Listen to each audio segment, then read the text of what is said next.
see us in the club, we'll be acting real nice. If you see us on the floor, you'll be watching. God damn, he's cool.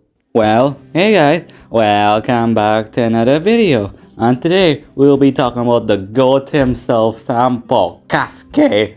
Or more specifically, why I think when Mama Kafka comes out, Sampo is really gonna wreak havoc in the meta, because for one, when Kafka comes out, Sampo is gonna be easy top tier unit when Mama Kafka comes out, because Sampo is one of the units that can apply the most dot damage in the game, to my knowledge, because for one, every single thing that Sampo does applies wind shear, which is the wind version of DoT.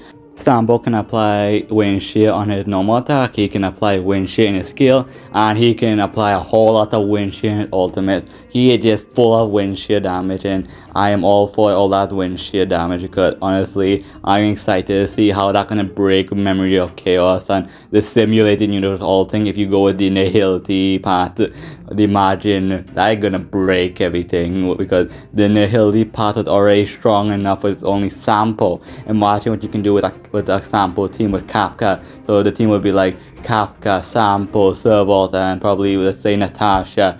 That team, if you put that in a simulated universe, that team is just gonna wreak havoc everywhere it goes. It's that good, and I'm all for it, because I'll be honest, Sampo is the GOAT. I love him from the story. He's such a good character, and he's one of the 4 instances of a character that's not exactly good, but also kind of like an anti-hero. And I know this man hiding something, but more on that because I'm backtracking. I'm excited to see how dot damage is gonna elevate with Kafka, because if you didn't know, in World 5 of the simulated universe, and the best way to beat the Kafka fight is because you would use mostly Sampo, because for one, Sampo has the best wind break in the game, because it's that good, because he applies so much wind break, and then that wind shear can go through the shield and go through the health.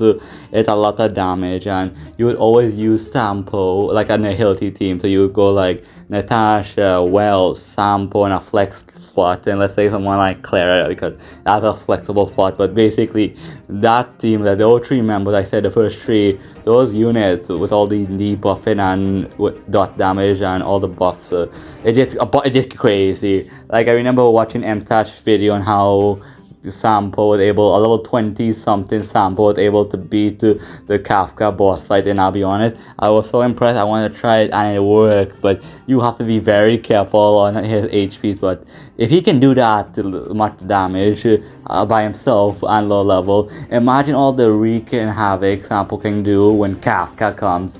I'm so excited to see what Kafka is gonna elevate Sampo as a sub DPS for wind shear. I'm really excited to see that, because I do think Sampo is gonna be crazy, and I'm all for it, because I think you guys already know I love Sampo. He's such a great character. But also, one strength I can see with Sampo is because, one, even though I made a video yesterday talking about how it's gonna be a pain to get the second character to 80 max level, one thing I forgot to say that they have over some most characters, they don't need any crit substats, especially for Sampo in this case, because for how wind shear works, it doesn't scale on crit, it just scales on your level and other stuff. I forget what it was. It was attack, I think it was, and break effect.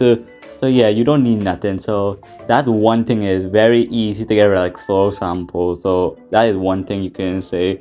He's easy to build, but a pain in the ass to level up for sure. But also, I'm very glad that they put Sampo with Mama Kafka, because I'm pretty sure they know what they were doing when they put both of them together. It's a match made in heaven.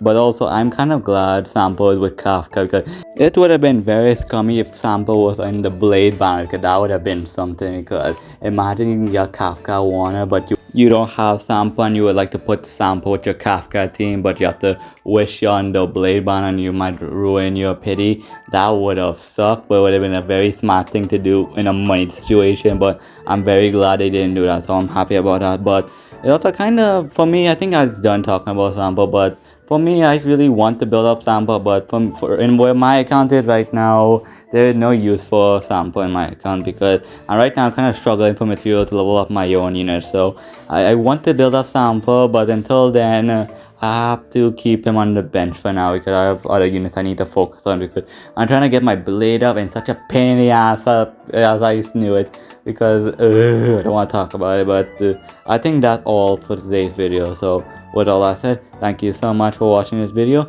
I do appreciate if you made it this far. Let me know if you made it far and I'll hatch a comment because I appreciate you supporting me. Let me know what you can do next. I'm always open to suggestions, and let me know what you think. Do you agree with me, disagree on how Sampo going to be top tier? Let me know, because at the end of the day, I'm not going to kill you. Meh. Probably might kill you, but still comment anyway because I love that stuff. But anyway, TLDR is, I really do think Sampo is going to wreak havoc and he's going to be a top tier unit when Mama Kafka comes out. I can't wait to see that type of meta for sure. But with all that said, take care. Love you guys and goodbye.